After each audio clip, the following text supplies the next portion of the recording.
Yes. I feel like it's when I look back at that book now, I look at it a little watered down, but there was still some history there that attracted me to Islam, and so afterwards I asked for another book, and the only thing I was able to access was a World Almanac, a 1992 World Almanac, and in there it broke down the five pillars of faith when I got to the Islamic section. And so when I saw that breakdown, then it talked about the prayer being spread through the times of day, 5 times. That was the attraction. I was like, if I'm praying 5 times a day, morning, afternoon, night, that'll kind of keep me in check. I saw the inherent discipline in that. And because of my gang background, I was a disciplined person. I came from a gang culture that had that type of discipline in it. And so when I saw that was an attraction immediately.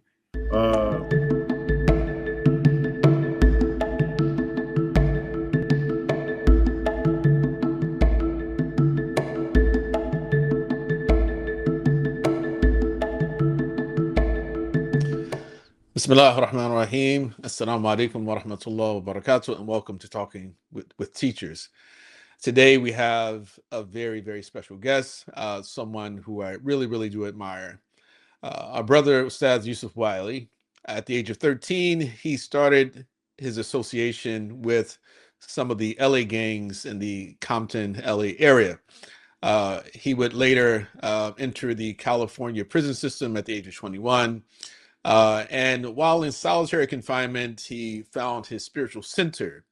And after serving 22 years before his release in May 2012, he eventually went on to do more great things, and he's doing a lot of great things today. Mr. Wiley has worked for many years to end gang and youth violence through his program development, writing, and intervention. He's also assisted several reentry startup organizations in the San Francisco Bay Area, was a former commissioner on the Human Relations Commission of the City of Union City, and sat on Alameda County reentry panels and advisory boards.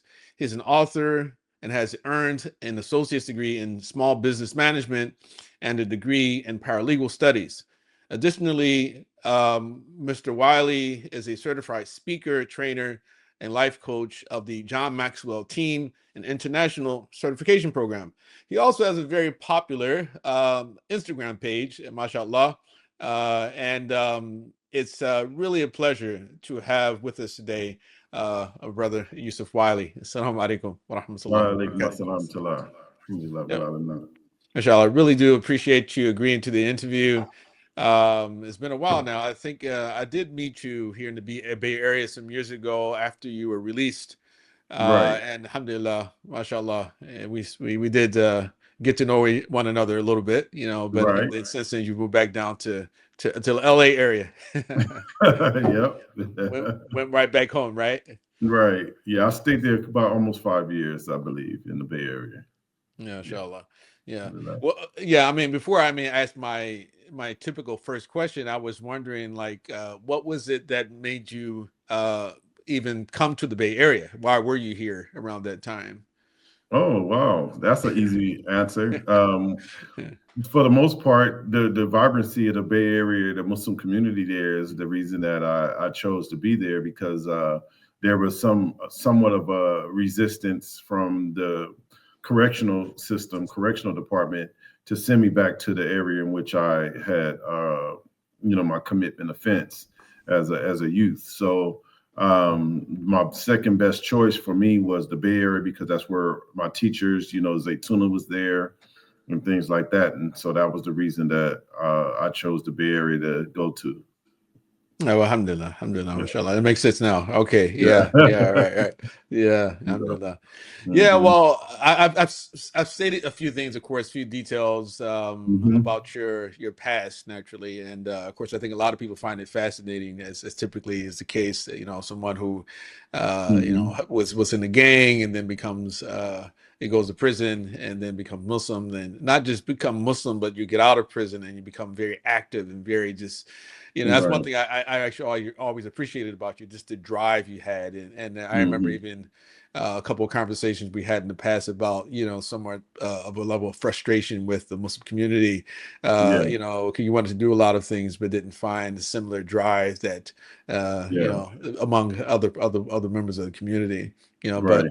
how was it like growing up? I mean, what type of family did you come from? Right. Yeah.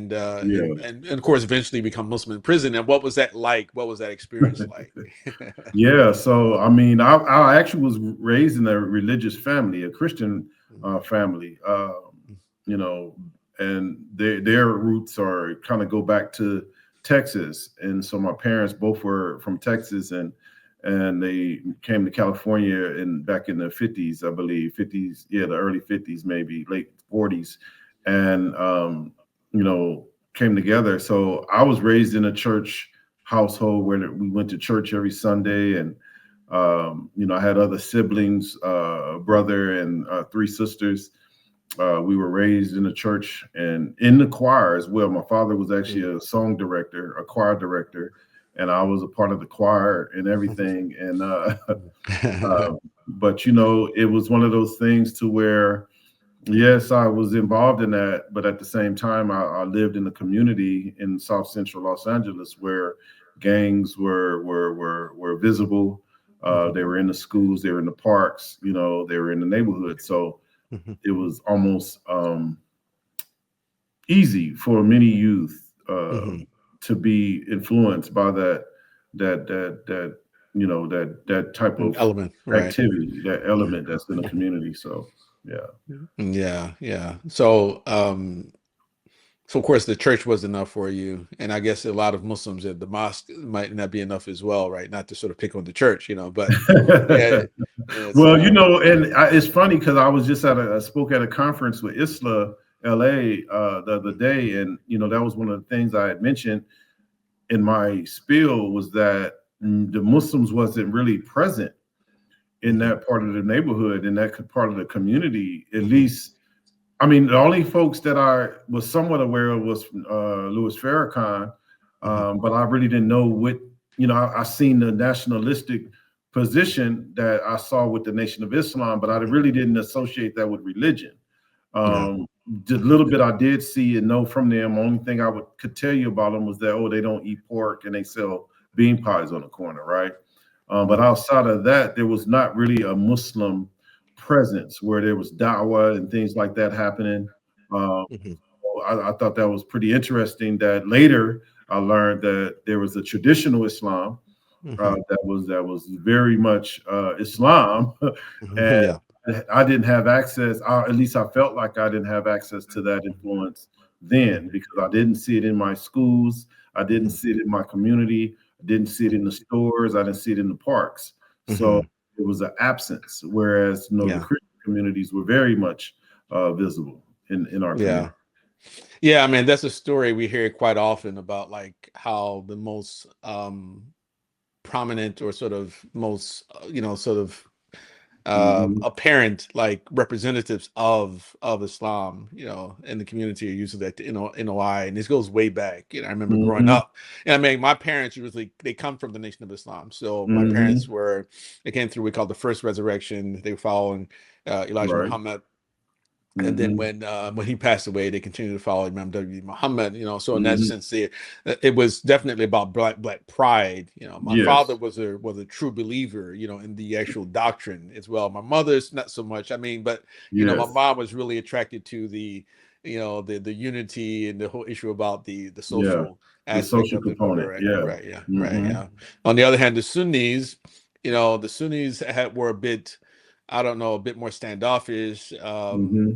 which everybody's searching for identity naturally, and I think that, one of the things is that that happened with the Sunni community, particularly the Black Sunni community, was we sort of adopted the culture of the people who actually brought Islam to us, at least in Hmm. terms of the dress, right? The dress, Yeah.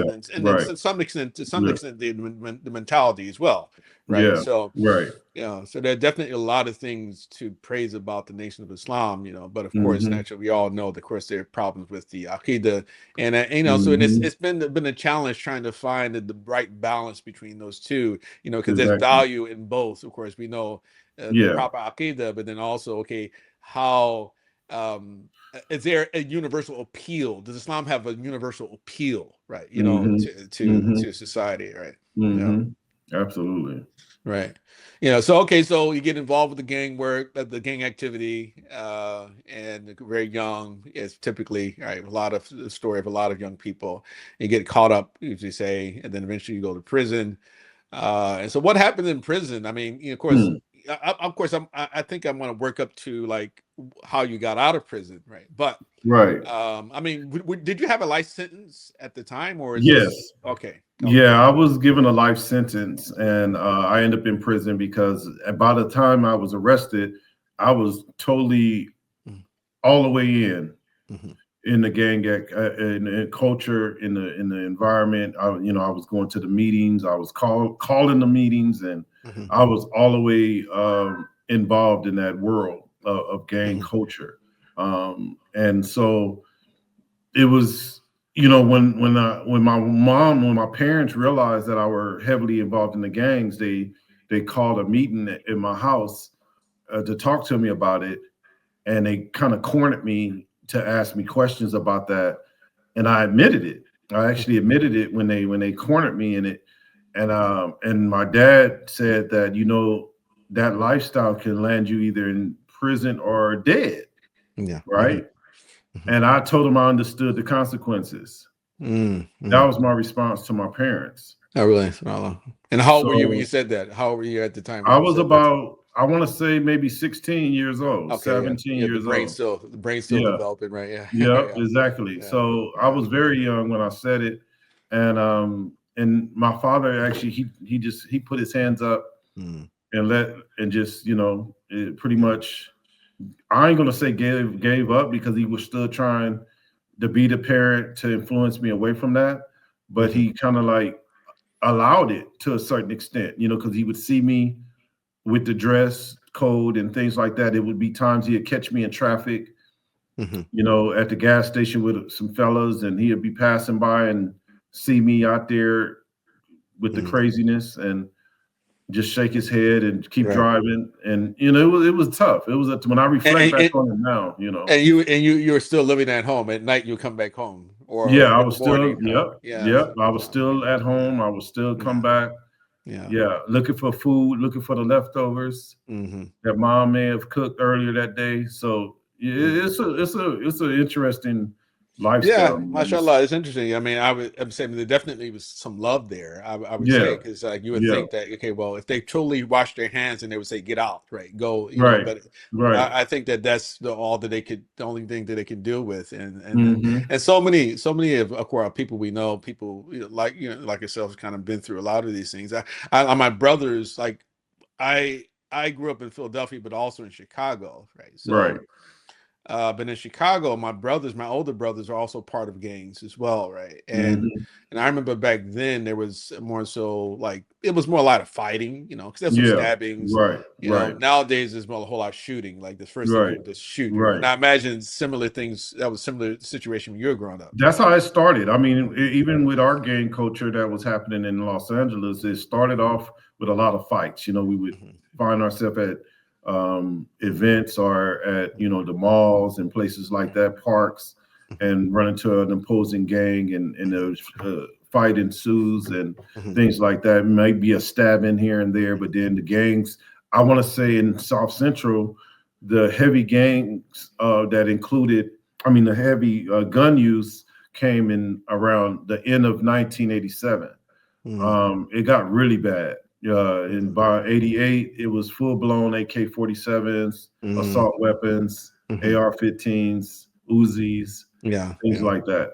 Yeah. Yeah, yeah. I think it got worse out here on the West Coast before it on the East Coast, because I remember the movies. They started to make the movies. It was like Yeah. Colors and yeah, boys colors, to, and yeah, boys in the boys hood in and the things like hood. that, right? And I think that kind of actually perpetuated the imagery. All the rest of, Yeah, hey, this is it what we're did. supposed to be like. We're supposed to be like this, Exactly. right? Instead of here Exactly. we are. Yeah, yeah, yeah, Hollywood played a major role in yeah. seeing to it that, Mm, our demise mm. brings about their wealth, It's in right. that Yeah, yeah. instance. Yeah. It's unfortunate. Yeah, yes, Yeah. unfortunate. Yeah, yeah. So okay, so you end up in solitary confinement in prison. Right. So it was just like your first time there, or is it and Actually, then you all of yeah. a sudden, okay. Yeah, it was my first time in solitary confinement, Mhm, and that was my time to really be isolated mhm, in an environment like that. I was really young, but in an adult prison mhm, with where killers and everything else is there, and I was in solitary confinement, and the only thing I could do in that environment was to read. That was the only thing you had access to was literature, certain literature you can access. Typically, the administrators want you to read the Bible or something like that. They might bring a mhm, Bible mhm, to pass out, like they'll send the chaplains in there periodically, weekly, and they would hand out Bibles and things like that. And so my reaction to the chaplain was very violent, actually, when I mhm, was in there. And the chaplain spread a rumor that I was a devil worshiper, which mhm, which was false. mhm, And that's why a lot of people associate my story with Malcolm X, mhm, because they was calling him Little Satan. And mhm, I went through the same exact thing because I was in that transition of trying to figure out who I was, and I mhm, knew it wasn't Christianity anymore. I totally had rejected that, mhm, and but I was trying to figure it out. And I just finished reading the autobiography of Malcolm X at that time too, and then I was reading at the time that I was in solitary confinement, before the Mayflower. I don't know if you remember that book by mhm. Yeah, Lerone yeah, Bennett Jr. yeah, yeah. Um, Yes. Mhm, I mhm, felt like it's when I look back at that book now, I look at it a little watered down, but mhm, there was still some history there that mhm, attracted me to Islam, And so afterwards, I asked for another book, and the only thing I was able to access was a World Almanac, a 1992 World Almanac, mhm, and in there it broke down the 5 pillars of faith when I got to the Islamic section. And so mhm, when I saw that breakdown, then it talked about the prayer being spread through the times of day 5 times. That was the attraction. I was like, if I'm praying 5 times a day, morning, afternoon, night, that'll kind of keep me in check. I saw the inherent discipline in that, and mhm, because of my gang background, I was a disciplined person. I came from a gang culture that had that type of mhm, discipline in it. mhm, And so when I saw that, that was an attraction mhm. immediately. Right. The fasting, those things were attractive because I Mhm, seen it was discipline. I seen right. discipline, and Right. that's what I was looking for. Mm. Um, So you had, so and so prior yeah. to that moment, you actually didn't encounter a Muslim while you're in prison, or really? Mm, No, I actually mm, there was a few Nation of Islam Muslims that, mhm, and then I would see some traditional Muslims here and there prior to my solitary confinement, but mhm, they were standoffish even inside the prison. I mhm. didn't really see them. It was the nation that was really going out and trying to recruit, Right. inside the prison. Mhm. And I actually got into it with one of what they call somebody captain. He was a captain Yeah. of the nation that was in the prison. Mm, And I actually almost got into a fight with him because he was telling me that I was sucking up to the white man, or I still believed in the white. He said something that took as disrespectful, and I challenged him to a fight, mm, and mm, he didn't want to fight me. And mm. so, you know, right after that, that is when I ended up in solitary confinement. Mhm. And Okay. that's when I saw traditional Islam, and I made the connection between that and history, our historical context Mhm, of slaves coming to America and being Muslim, and mhm, that was the association I was looking for. I seen that connection, and mhm, that's what attracted me. It was like that's it right there. The mhm, Kunta Kinte. I was familiar with the roots mhm, story from mhm, growing up and watching it on TV, and so I was able to make those connections with the mhm. traditional Islam when I read that small section in the World Almanac. Mashallah. And so after you come out of solitary, how many more years were you in prison, and who did you deal with? Ooh, wow. So when I actually ended up being there another almost a year in solitary confinement. So Mhm, I didn't get a chance to take an actual verbal shahada mhm, until I met the imam, Akil Alamin, mhm, who was out of this Corcoran. He was at the Corcoran prison in that area, in that Fresno area. And so he said, the brother's a Muslim. He just got out of the hold. He just got out of solitary confinement. mhm, mhm. And they asked me who gave you my shahada. And I was like, what do you mean? I don't know what you're talking about. I didn't know what that was, right? That was Yeah, my yeah. first time even hearing the term shahada, Mm, mm, right? And so they gave me my shahada right there on the spot. It was mm, Jumu'ah. And so I stayed in prison maybe additional from that time period, maybe another 15 years, I think, mm, mhm, or mhm. more, slightly more. Mm. Yeah, about Inshallah. 15 more years. Yeah. Yes, mashallah, mashallah. Yeah, I mean, and of course, the story I heard is that you got pretty busy. You're like, I got busy, man. schooling, business, teaching, helping people, things like that. Yeah, Yeah. I really got busy. I went on a letter writing campaign immediately upon getting out of solitary confinement. I was writing all of the masajid throughout Mm, California, number one, and then mhm, went out all over the United States. mhm, And I didn't get really responses from the masajid. And mhm, finally, by the time I was transferred again, I was right. And this is fast forward to maybe 98. And mhm, I started getting letters from Harun Seller. mhm, mhm, He responded. He was the first person mhm. in the community that responded to my letter. And I don't know if he really Mashallah. knows that or the impact of what he Yeah, done, yeah. I'll but tell him. he was the first person to respond because the letter was actually to Sheikh Hamza Yusef. Mhm, mhm. And I said, I've been listening to the tapes. I had like a box of tapes from Alhambra production of Right. Sheikh Hamza Yusuf tapes. And I would listen to them daily, Mhm, right? Different ones. I had like, it was at least 30 tapes. mhm, And so I finally got the address on Jackson Street. I'll never forget the address, 631 Jackson Street. mhm, And and I wrote the letter, and then the letter came back. It was Harun mhm, Seller, and he mhm, sent me agenda to change your condition, mhm, and it was a historical one. I can't think of the. It was like 3 books. There mhm, was had booklets, small booklets that he sent in, mhm, and he actually answered the questions that mhm. I had, and from Sheikh Hamza, because he said this is what Sheikh Hamza said. Okay. Each question responded like that. He said, "This is what Sheikh Hamza said to Mhm. this," and it was like usuli questions, fiqh related Right. questions about the Maliki fiqh and compared to Shafi'i and things of that nature, right? And Mhm. the Sato and Qat, and he was like, these brothers asking these deep questions about Qat and Sato, right? And because I was on one, man, I was Right, literally on right, one, and I right. would any brother that got out of prison, I would tell Mm, them to go to the Bay Area. I said, go connect with the brothers in the Bay Area, mhm, because that's where the real teaching is happening mhm, with the Muslims, right? Where mhm, there's institutions being built and things like that, right? mhm, And mhm, and then I heard that Imam Zaid had joined the college. It was still the institute then, Zaytun mhm, Institute, and then yourself. And mhm, I was like, oh man, all the brothers there, right? mhm, You mhm. know. MashaAllah. And so Okay. those letters was actually coming Mhm. right during the time when our brother, may Allah have mercy on him, You see Osama. Osama. Osama Cannon. Yeah.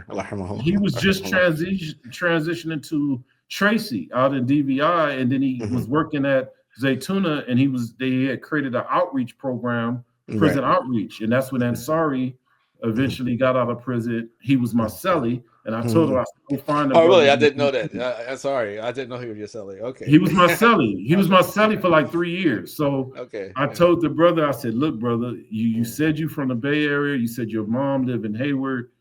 That's where Zaytuna is at. mm, Please. It took him about 3 or 4 weeks to figure out where it was at, because he didn't know it was in a cut like that, where it was, because yeah. it was like in a cut, Right. And he finally found it, and he took a picture and mailed it to me and said, I finally found the brothers at Mhm, Zaytuna. And that's where it really that's where all of the really learning for me, mhm. outside of the self-learning I was already going through, uh, MashaAllah.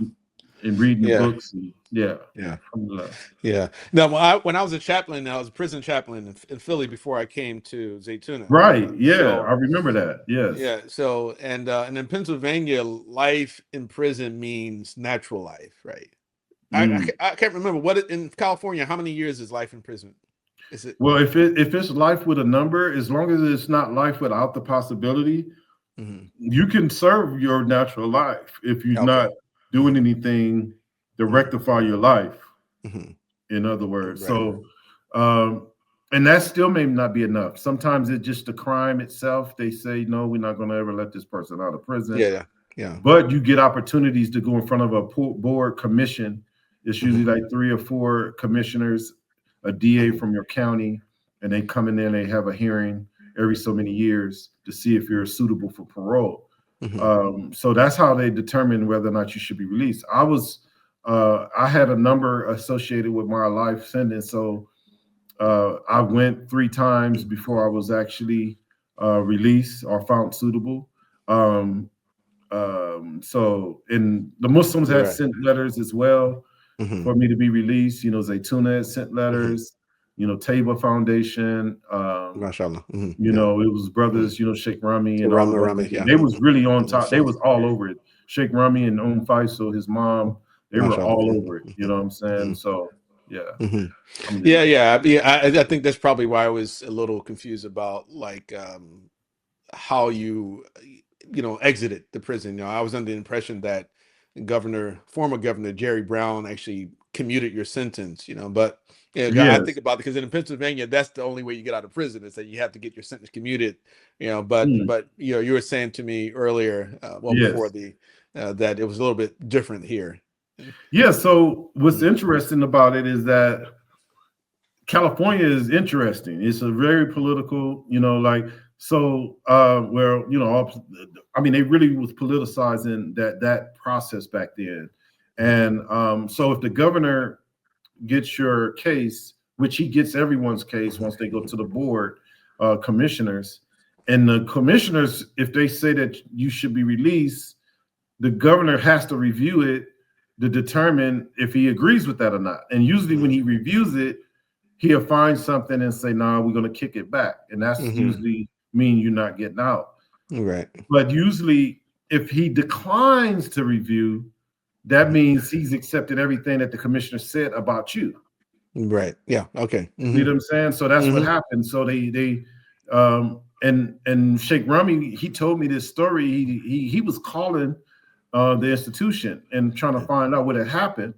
And that's what they told him. Once he called Sacramento, the capital, they told him that the governor declined to review. And he was like, "What does that mean?" And when he talked to me on the phone about it, because I called him, and when he said that, I said, "That means I'm coming home, brother." Alhamdulillah. And so that was just amazing, the fact that they Mhm. declined to review my Mhm. case Mhm. because they had agreed with the Mhm. statements that was made about me, that not only did I change, but that I would be a contributing factor to the Mhm. community, a That's right, positive right, exactly. contributing factor to the Yeah, community. mashallah, and you've been mashallah, a great contribution, and I just wish that more Muslims would realize it, and I know that your activities are Mhm. not only with the Muslim community, and I think that Right. I actually think I suggested that to you some time ago, Yes, you that did. you should right, yeah, You did. yeah, You yeah, did. You was the one that kind of gave me that anchor, brother. I don't know, like, mashallah. so many of you brothers have Mhm. had huge impacts on my life, on my Mhm. journey, Mhm. so, and I'd never forget that conversation you had with me about that, Mhm. Mhm. to continue to pursue it. And even Imam Zaid, he sat down with me at Lighthouse one time, just me and him, everybody was gone. Mhm. And he said something similar as well. Mhm. Uh, and you're very clear about it. So, Mhm. and I've tried to balance that. And I think I'm not going to Mhm. say struggle with it, but I do still see a need for the Muslims to kind of be involved more in the in the Yes, in the right. role that I play in the community. Yes, So right, yeah. right. Yeah, I mean, so how do would you characterize your current occupation? And what would you say is Mm. okay? What do you do? Right. What is it? Yeah. So right now, being a founder of the nonprofit organization Timelist Group, Mhm. my primary focus now these days is finance, just always looking for ways to improve our financial structure, fundraising, and fundraising on the level of government contracts, foundation money, donor relationships like that. So that's kind of my primary role daily in project management, developing new programs that generates revenue into the organization. That's essentially what I'm doing every single day. I'm Yeah. involved in that kind of role. But It's not yeah, and as why in, don't yes, no, go oh ahead. no, go ahead. No, I was gonna say, like, and why don't you just describe a little bit like what is the Timelist Group? What is the goals, mission, vision, things like Yeah. that? Yeah. So the goal and the mission, I could just paraphrase. The mission is, um, you know, as a 501c3 organization, our primary focus and design is to support and uplift individuals and their families that's been impacted by incarceration, and that can come in forms of housing, providing housing ourselves, as well as employment, workforce development, so that they can acclimate back into the community with new skills that they may not have had because of the criminal lifestyles that they may have lived in their former lives. And so it's allowed me to kind of scale our organization in such a way from 8 people when I first left the Bay Area to move back to LA to 57 plus employees right now. So, So, we've been able, and many of those employees are people that's also justice impacted, right? right. That's been in the So you criminal so you justice mean system. you hire formerly incarcerated people? A lot of them are formerly incarcerated Yes, individuals, except right? for, Yeah. of course, those roles like HR and Yeah. Yeah. Exactly. those Right. type of things. Obviously, we're dealing with professionals or people that are already in the community that have work experience, right? Those are the people that get those jobs. But Right. but don't get me wrong, we are still able to scale roles and positions from people becoming entry level to becoming maybe a case manager or program manager or chief administrator or something like that. We make sure that they go back and get the skills needed in order to graduate into those roles. So that's Right. how we've been able to kind of recycle the people from the entry level to more like my president, for example, or my VP. He's actually came in at an entry level, participated in the housing program, and now he's a VP. And doing Right. pretty well in that For sure. role. Right. Yeah. So okay, so you hire them to hmm do what type of work in general, right?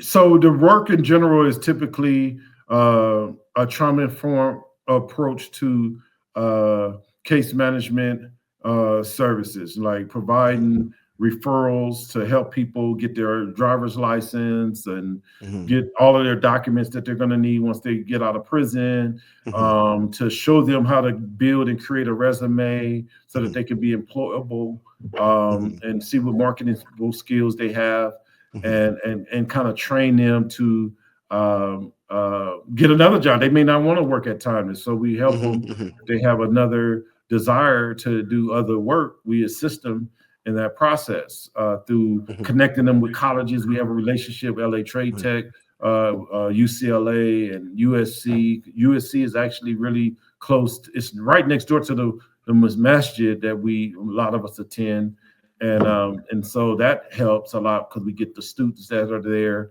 that work with folks, come in and do internships and help train folks. So we got a lot going on in terms of a robust process of getting people acclimated and not going back to those old ways, right? Right, right, yeah, yeah, mashallah. Yeah. And then Yeah. direct housing itself. So we actually have housing facilities where we Mhm. have upwards to, by June 1st, we should have like 171 beds Mm, total. Uh, mashallah. yeah. Mhm. Well, Allah bless you and continue to bless you. Um, yeah, I remember one last thing, that the Yeah. name itself, like Yes. timeless. I used to Yes. think when you first mentioned it to me years ago, I thought you were saying timeless, like LESS, Yeah. timeless. Right. But it's time list. Yeah. LIST, right? And So that was the original name, or one of the original names we were using anyway, because we had used both names that you're describing. But that one was easier to explain in terms of how it was created, because we were doing time. If you yes. break it into two words, one of the ways we would get people to come to our workshops is we would say, brother, you ain't doing nothing but time. You're just sitting around in these cells and you're just doing time. Just get on this list so that you can get released and come to our program. So that was a requirement to attend any program. Okay. Is you had to get on the list. You had to sign up on the list, and so that's how it became Time List. So the Time List. Right. You know what I Yeah, mean? yeah. I've often told people that like the years that I spent as a chaplain, like in the prison, Yes.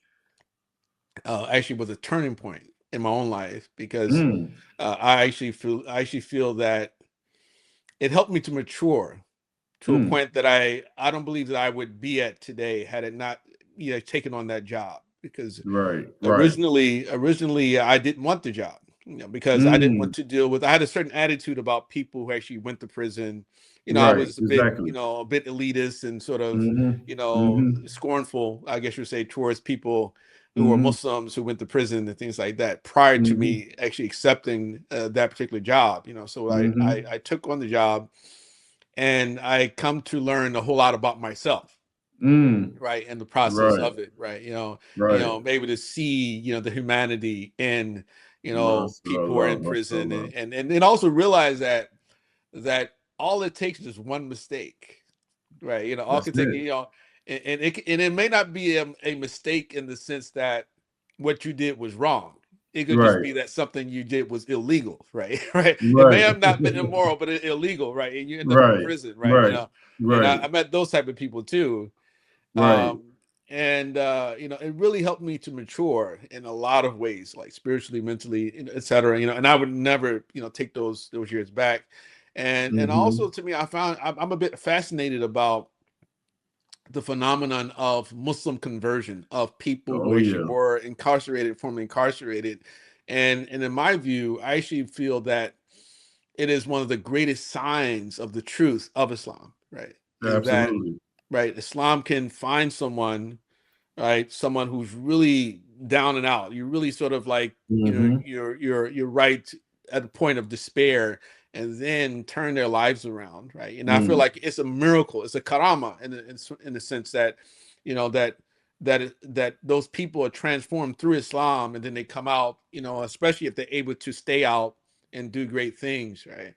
And we have a lot of examples like that, and I'm not sure if other religions can boast of Yeah. the same thing, because I knew, of course, the attitude, a lot of people, similar to my old attitude, a lot of people still have that attitude. It's like, oh, who cares, Right. that Right. somebody who committed a crime or a criminal is actually a member of your religion. If anything, it makes your religion worse, because you got the bad people, similar to Right. what we Right. find in the Right. Quran when the people said to Nuh alayhi salam, right? So, yeah, Right.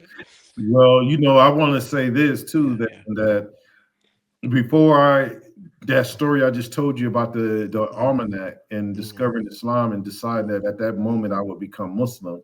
mhm, That was a breaking point. Could have been there could have been a breaking point for me in mhm, that system, because I was in solitary confinement for one. mhm, I was very angry with the system. mhm, Uh, I was violent because that's one of the reasons I was in solitary mhm, confinement. mhm, And I always think about what I probably would have became if I didn't become Muslim in that moment. mhm, And because I was leaning so much towards this radical, movement mentality, mhm, go after them, get them, let's get them. They were so worried about me talking to other inmates, other black mhm, inmates, to attack white mhm, correctional guards and things like mhm, that. They were super worried about that, to the point where they actually flew me out of that institution. That never happens. They put me on a private jet and mhm, flew me to another institution on a special transfer because they was worried of my influence at that particular mhm. prison. Yeah. And so that's why I really think about Islam in the sense that, man, Islam really changed my life. Like, Mhm, I was totally divorced from that thinking when I became Muslim. It mhm, just literally, I was done with that thinking. mhm. You know, Right. in fact, I even apologized. I went back and apologized to that chaplain I told you about Mhm. because I attacked him through the door. I threw some urine and some feces or whatever on him. I hate that happened, but that Mhm. happened Mhm. before my Islam. But I went back and started apologizing to all the people that I feel like I had Mhm. wrong. Mhm. Immediately, and I didn't know nothing about the concept, the 3 stages of Toba at the time. Right. Mhm. I had no Right. clue of that, but I Mhm. was already acting in accordance with that idea of Toba in Islam It's when like I became fitra. Muslim. It's fitra. It Yeah. was fitra. It was in the fitra, Mhm. exactly. So Mhm. I just wanted to Mhm. share that because it was Yeah. powerful. My Yeah. Yeah. Yeah. yeah.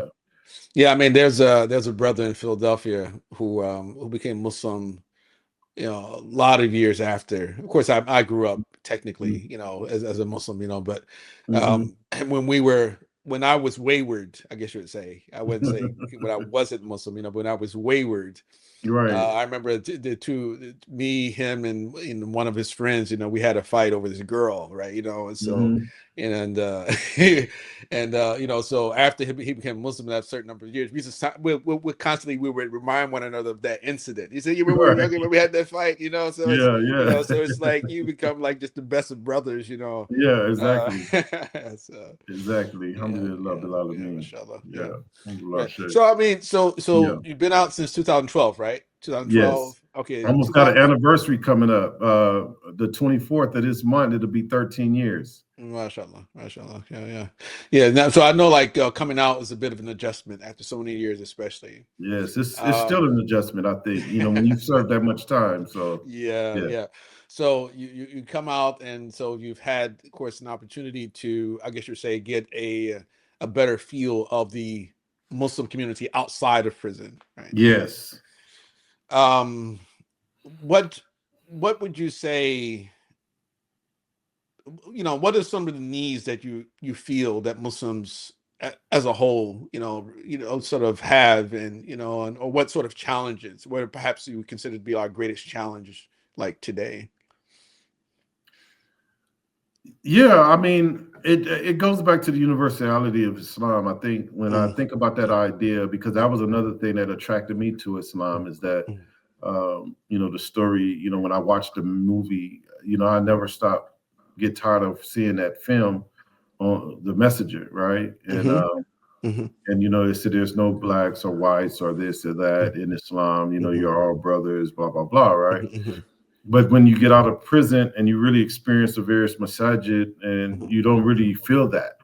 And mhm, I to this day, I'm always going to feel like that's one of the biggest challenges that we have, mhm, that we don't really see each other as one ummah, mhm, at times. mhm, Of course, we're going to have our disagreements, and that doesn't mhm, even matter what race you are. We're going to have mhm, disagreements, but in terms of cultural issues that I feel like that exist in our community, we need to really look at that. And I think there has to be ways that we can bridge that gap. If mhm, we know that's a horrible thing happening in Palestine, right? mhm, And there's an affinity to that because of the connection to Islam. mhm. The Dar, Yes. one of the houses The of Allah Masjid Ta'ala, Aqsa, right? Masjid Aqsa, right? Yeah. Much. So, but at the Mhm, same time, I mhm, do also know that there's suffering in Africa. You know what I mean? There's mhm, suffering in the Sudan, right? mhm. There's suffering in other parts of the Muslim world, Right. and it doesn't get the same attention. It doesn't get the Mhm, same love, I mhm. believe, from the community. Yeah. Um, and it's just partly because there's just a disconnect almost to the plight of Africans Mhm, specifically, and then mhm, even with the African Americans, it kind of makes sense as to why you see that same disconnect when something happened mhm, in the mhm. streets of LA, or in the streets of the San Francisco Right. or the Bay Right. Area, where it involves an African American, right? So Yeah. I just think we have to make that connection, Yeah. as a Yeah. community, Mhm, to see our issues as your issues. mhm. With the Prophet Muhammad sallallahu alaihi Right. wasallam So, talks about, mhm. when that whole body feels it, right? That Yes. Right. Yeah. insomnia, right? That whole Mhm, mhm, body feels that pain, right? We were mhm, looking for that. mhm, And when the Muslims, mhm, all the brothers that I taught, when I was there that came up Mhm. under me, because I literally witnessed, like hundreds of shahadas under me, right? Mhm. Being in somewhat of a leadership role in prison as a Muslim. Mhm. And when they get out and they don't see what Yusuf talked about, Mhm. it kind of it hurts a little bit. And they still talk Yeah. about it. Like Right. even Juma, each Juma that I go to, even now, brothers still talk about that. You know what I mean? Mhm. That they missed Yeah. that. They missed that how we Right. were, right? Right. Yeah. Exactly. And Yeah. the only places you Camaraderie. Yeah. get that now Mhm. is mostly in African American led masjids, to be Mhm. honest. Even the ones Mhm. that's not even predominantly African American, but if the leadership is under an African American, you typically Mhm. feel that embrace Mhm. of you're Mhm. my brother or you're my Yeah. Yeah. sister in Right. in, Yeah. in that community. Yeah. And Yeah. I No. think Yeah. that's Yeah. we kind Yeah. of we can't overlook that anymore. Yeah. I Yeah. don't think. Yeah, yeah, yeah. The cultural divide itself is a bit it's a bit complicated. I mean, I totally follow you right on it. I Hmm. think I do. I mean, totally follow on it. And I mean, the issue of like Philistine is I would say kind of a very special case, right? It is. Because Masjid Aqsa, right, is there, Yeah, but Masjid also Aqsa, absolutely. right, but Hmm. also because just the sheer sort of savagery we've witnessed, in particular over Yes. the past few years, been Yes. broadcast on internet, and so even non-Muslims, right, even people on the right, right, who are like, Yes. hold up, wait, I didn't know Yeah. this is how Yeah. it was, right, so. Yeah.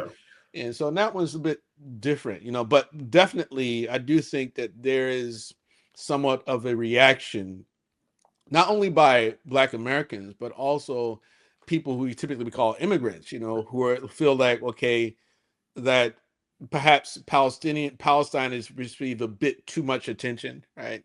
Mm-hmm. As opposed to other issues as well. Why is it we don't react the same way of what was happening in Mm-hmm. Sudan, or something's happening in Kashmir, or is happening, Mm-hmm. why is it not the same level of reaction? And again, I think that partially is because of the fact of the pivotal role that Aqsa plays in Islam, Yes. right? Absolutely. And then also because I in some ways it's almost to say that it's because the Palestinian advocates are better at advocating for their issues than others, Yes, right? that's Right, true. yeah, right. In a So in large, that sense, yeah. right, yeah. Yeah. Go ahead. You want to say something? Go ahead. No, no, no. I was saying I was agreeing with you. Yes. Right. Because I like to say this quite often. Like, I remember one time I was at a program in Atlanta, and there was a panel of people, and the people who are in charge of the organization, I don't want to say mention the organization's name, right, but people in charge of the Mm-hmm. organization, some of their founders were there on the stage, and I shared the panel with them, with another African American brother, and so there was a sister who stood up, and she was complaining about like why there were no African Americans on the board, who are actually part of their leadership. Right. And I felt that it was really out of place personally, because the Mm-hmm. response that those brothers gave was like, listen, okay, well, in a very gentle, very sophisticated way, they said to the sister, listen, we built this is our thing, right? Mm-hmm. Yeah. And to me, I respected that. I was like, hey, well, okay, I like that, Mm-hmm. that they not, they didn't buckle.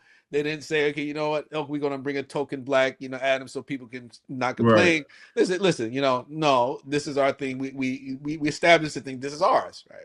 Mm-hmm. And I was having a conversation, maybe the following day, with somebody who was part of that program, and was complaining, basically agreeing with the sister. And I said to the person, I said, well, I kind of, to me, I just feel that, you know, we should build our own thing. It's almost like when people talk about gatekeepers and say the Right. gatekeepers won't let you do this and that. Well, create your own gate, right? You Yeah. can build your Right. own gate, and right, you don't have to worry about the other gatekeepers. If it's really that bad, if you feel there's that much of a need, for that level of attention, right? But sometimes it's not even necessary to get that level of attention, for certain people. But yeah, I definitely, that is a big thing.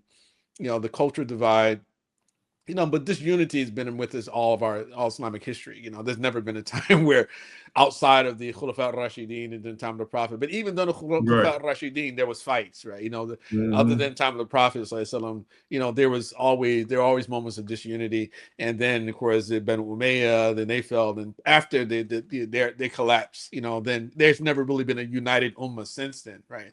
But again, that's not to say that we shouldn't sort of work to I guess you to promote some sense of, I guess you'd say, some empathy, right, for Right. one another's cause, right, things Right. like that.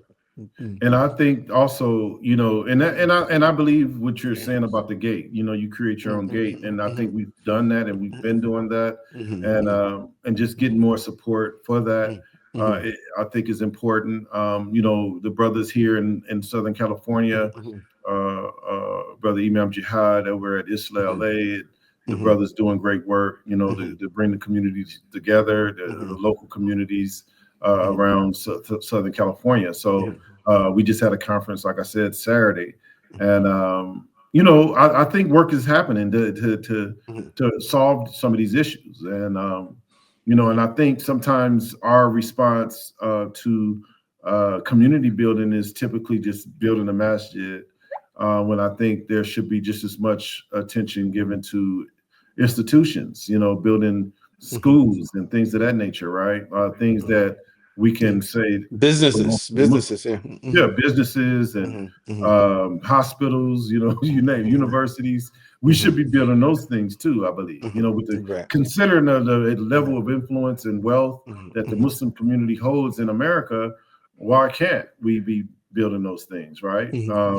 You've seen the work that they're doing in Dallas, Texas, and I know they was just denied a permitting over there recently in Dallas, but them brothers, they're engaged and they're trying to make things happen. So I do Yeah, see right. Muslims are rising up to do this work, and I just want to see the same level of support behind it from the general Muslim community that we see when we Yeah, build a masjid. right. So Well, again, I think that with someone like yourself, anything with the life level experience that you've had so far, that hmm you could potentially, um, I guess you'd say, draft a particular vision and a business plan or a plan of action, right? oh yeah, That would convince people who are not black that, hey, we hmm should support this. I think that a lot of the one of the main reasons why we don't get as much support as we could receive is because we don't quite often we don't, in my opinion, we don't appear to be as professional as we should yeah, be, right? I agree with Because that. Yeah. right. Right. So I think that um, with the right professionalism, a clear sort of articulated vision, and then presenting that to people, to potential donors, be they black or non-black, hmm then something could really happen. I do think that, and I've always felt that way. And back even the Black American Muslim Conference, that was part of the goal, but I sort of felt like that there's so many other obstacles for us to overcome. First, we have to learn how to mm be able to talk to each other and even Yes. differ without sort of like treating one another as if we're enemies, which unfortunately it sort of fell apart because again I wasn't able to achieve that, so I just sort Yeah, of I think myself. Mana has the same idea as well. I think the Yeah. organization Mana, I think they're based out of Chicago, if I'm not mistaken, right? Mm. That Yeah, that I'm not address sure. I'm you. not sure now. I mean, Yeah. Mana was first formed. I remember the very first meeting was in Philadelphia. Oh, I okay. attended Yeah, that. yeah, Right, yeah, yeah, right. yeah, This is yeah. when Imam Okay. Siraj was the emir. Yeah. And there are a lot of. And actually, as a matter of fact, when Mana was first formed, a lot of people don't know is that Sheikh Hamza was part of Mana. Dr. Omar Abdullah Farooq Abdullah was part of Mana. Dr. Okay. Khalid Nashi was Okay. part of Mana. Right. And then again, internal racial stuff happened, and then Yeah. yeah. So Yeah. it's so it was an attempt, but it's but Yeah. at any rate, we have organizations, but again, I still think that our organizations are failing to actually make the case for itself, right? That Yes. this is why we need your support. This is why you should pay attention to this, right? To pay attention to what Mm-hmm. we're doing in our perspective, right? In our experiences, right? Mm-hmm. And I think that what makes that a challenge is that we're still struggling to even have a conversation with people who may have different ideological Mm-hmm. different ideology than our own, or a different sort of philosophical or political sort of Mm-hmm. perspective on things, right? And so Mm-hmm. so typically what happens is that the individual who we'll label them persona non grata, and then we want to invite them to the table. When I Mm-hmm. actually trying to do a conference, I was just trying to invite as many people as possible, right? Some people told me, okay, no, I can't come because I don't like your ideology, right? But I'll say, Mm-hmm. okay, no problem. Come, and then if people that you don't like my ideology, I'm not going to be the only one there speaking, right? There are all Mm-hmm. other people there, right? You come for the other Mm-hmm. people, come for the Mm-hmm. people you like. If you Mm-hmm. don't like me, come for the people that you don't like. But just to try to get people to that level of maturity was really a challenge, Yes. right? You see, Yeah, it is. and Yeah, yeah, I get it.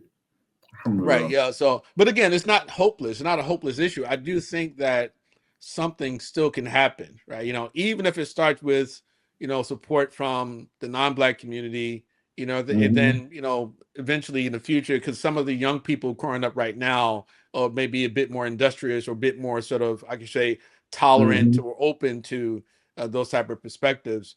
Yeah, that's true. So just having someone to draft the visions, that this is what we want to do. This is how we're going to do it, and we need your support, because if you even think of of the black community, I still feel like we've lost favor with non-Muslim blacks. You never really had a lot of clout with non-Muslim blacks, right, to begin with, right?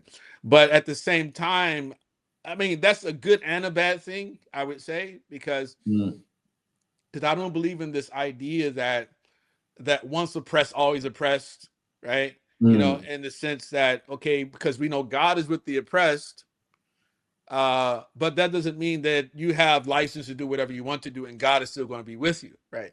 But I Mm-hmm. think that there's a lot of moral decadence that is found its way into the black community, which I think is reason for us not to necessarily think that if we get praised by someone from the non-Muslim community, that is a good sign, right? Mm-hmm. Or so Right. so because most of us, like for instance, I work for Zaytuna. A number of the people respect, they work for different organizations as well, but all of these institutions are propped up by the quote unquote immigrant community. So Mm-hmm. even if we're talking like how pro-black we are, right, we're getting our support from people who are not black, right.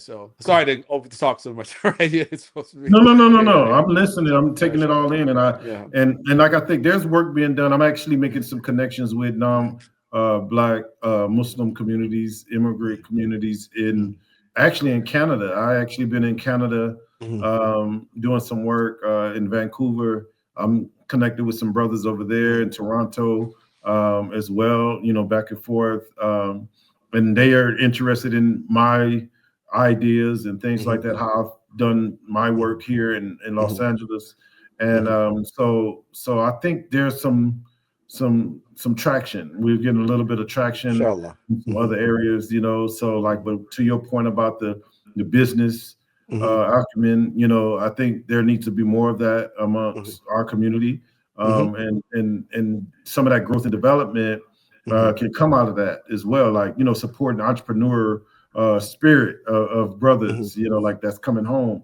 that have ideas, right? And I've mhm, been helping folks in that space as well. mhm, So, mhm. um, I mean, we got a lot Alhamdulillah. of work to do, but I do think many of us are on the right path, and we're working in our own way towards those ends. Inshallah. Yeah, I mean, and ultimately, Allah, if Allah wants it to happen, it will. If He doesn't want it to happen, it won't. Exactly. But we have to just work. We have to try. Right? That's the main thing, right? So, Yep. Yep. um, Alhamdulillah, yeah. Bilalameen. You have any So, books, anything that you've written? yeah, I actually recently, I just recently had my first one was republished. If I knew then, and then the current one I just published is what I know now. So Mhm, basically, what I know now, based prior the lifestyle that we discussed earlier, to now where we're at in my mindset, in my journey currently. So that's the second book that's out now that pick up from Amazon or other outlets, similar outlets. Yeah, mashallah, mashallah. Yeah. You know, and this is maybe a little bit of a challenging question, yeah, but you know, Okay. it probably maybe it's not, you know. Can you think of anyone either in your life or someone from the past, from history, who you think that the public should know more about? Wow. SubhanAllah. Well, I think one of the historically, for me, one of the things that jumped out to me, even after I became Muslim, and I still kind of bring up today, time to time, is Mansa Musa. You know, I think about the life and history of Mansa Musa, and of course, partly because he was African, and you know, and you don't really see him talked about, considering how his defeat. You know, I mean, considering what he's did, I mean, the things he's accomplished in that time of history, you would think that it would be a lot more said about him. Movies even made, like made about others, right? But you haven't seen that yet. I heard that there's talk that he's considering the Michael B. Jordan actor guy is considering putting a movie together on the life of Mansa Musa. So that's someone that I think folks should know more about. Honestly, Right. Yeah. Right. And you had any particular reasons why you feel that? Well, I mean, he was a Muslim. Number one, he was a Muslim. He was and he was an African, and he, you know, his journey to Hajj. You know, they talked about, you know, the amount of gold that he took with him, and the amount of zakat and sadaqah that he offered the community during that time period in which he was journeying to Hajj. I think those are some of the reasons that I would say more Muslims specifically, especially need to know, because I found that non-Muslims have shown more interest in Mansa Musa that are Black than I've seen Muslims show interest in this character. So alhamdulillah. Yeah. Okay. So someone, as you mentioned, okay, your books are available on Amazon. If someone wants to follow your activities, how would they be able to do that? Well, it's easy. Actually, I intentionally did that where if my name, Yusef Andre Wiley, on all of the various platforms, you can find me that way. On YouTube, you can find me. So at Yusef Andre Wiley, whether that's Twitter, whether that's, or they call it X now, Instagram, you know, or Facebook, or, you know, my YouTube channel. You'll be able to find me there, and you'll find links to my books in that same vein. So well, alhamdulillah. Brother Yusef, it's really been great talking to you. I really enjoyed this conversation. You know, really flowed very naturally for me because, of course, there's some familiarity there. Oh yeah, absolutely. Experience as well, but I really do look up to. I really do look up to you. Really look up to you. Oh man, you know. I mean, you know, you and other imams and scholars that I've always looked up to has had such a tremendous impact on me, and I appreciate it from the early days of my coming home, you know, to now. I know every once in a while you might see that text from me. You know, saying, brother, what you think about this? Right. So it's still, you guys are still the first to come to mind. First, you know, when things are going on with me, I'm thinking about you all. So, alhamdulillah. Alhamdulillah. Well, alhamdulillah. Glad to know. Inshallah. Well, Allah bless you. Inshallah. Well, till next time. Inshallah. Inshallah. Assalamu alaikum. Wa alaikum salam. Subscribe to Lamppost Education Initiative on YouTube and Spotify.